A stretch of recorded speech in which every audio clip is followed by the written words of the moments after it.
യെശയ്യാ 41:13. നിന്റെ ദൈവമായ കർത്താവായി ഞാൻ നിന്റെ വലത്ത് കൈ പിടിച്ചിരിക്കുന്നു.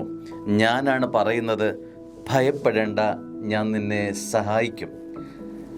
മനോഹരമായ ഒരു വചനമാണ്.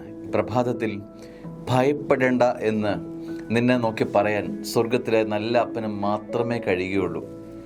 ബാക്കിയുള്ള വിഷയങ്ങളെല്ലാം നിന്റെ ജീവിതത്തിൽ നിന്നെ അടുക്കുന്നവർക്കെല്ലാം ഒരുപക്ഷെ ഉള്ളിൻ്റെ ഉള്ളൊരു ഭയപ്പാടുണ്ടാകും. സ്വർഗത്തിലെ നല്ല അപ്പൻ നിന്നോട് പറയുകയാണ്, മകനെ, മകളെ, നീ ഭയപ്പെടേണ്ട, നിന്റെ വലത്ത് കൈ ഞാൻ പിടിച്ചിരിക്കുന്നു. ഒരു പിതാവ് തൻ്റെ കുഞ്ഞിനെ പിടിച്ചുകൊണ്ട് യാത്ര ചെയ്യുകയാണ്. ഒരുപക്ഷെ ആ കുഞ്ഞ് കണ്ടുമുട്ടുന്ന വിഷയങ്ങളെല്ലാം അവന് സന്തോഷം നൽകുന്നതാവാം. ഇടയ്ക്ക് അവനെ ഭയപ്പെടുത്തുന്ന വിഷയങ്ങൾ ചിലപ്പോൾ അവനിലേക്ക് കടന്നു വരാം. അപ്പോൾ അവനൊരു ധൈര്യമുണ്ട്. അവൻ്റെ അപ്പൻ അവനെ കരുത്തിൽ പിടിച്ചിട്ടുണ്ട്. ഒരുപക്ഷെ മറ്റാരും അവനെ കൈ പിടിച്ചിട്ടുണ്ടെങ്കിലും, എത്ര മുറുക്കി പിടിച്ചിട്ടുണ്ടെങ്കിലും, അത് അപ്പനല്ലല്ലോ എന്നുള്ള ഒരു തേങ്ങലും ഒരു ആകാംക്ഷയും ഒരകലച്ചയും അവൻ്റെ ഉള്ളിനുള്ളിലുണ്ടാവും. ആ പൈതല് അപ്പം പിടിച്ചിട്ടുണ്ടെന്നുള്ളത് ബലമായി കരുതി എന്തിനേയും നേരിടാനുള്ള ചങ്കൂറ്റം അവനിലേക്ക് നിറയപ്പെടുന്നുണ്ട്.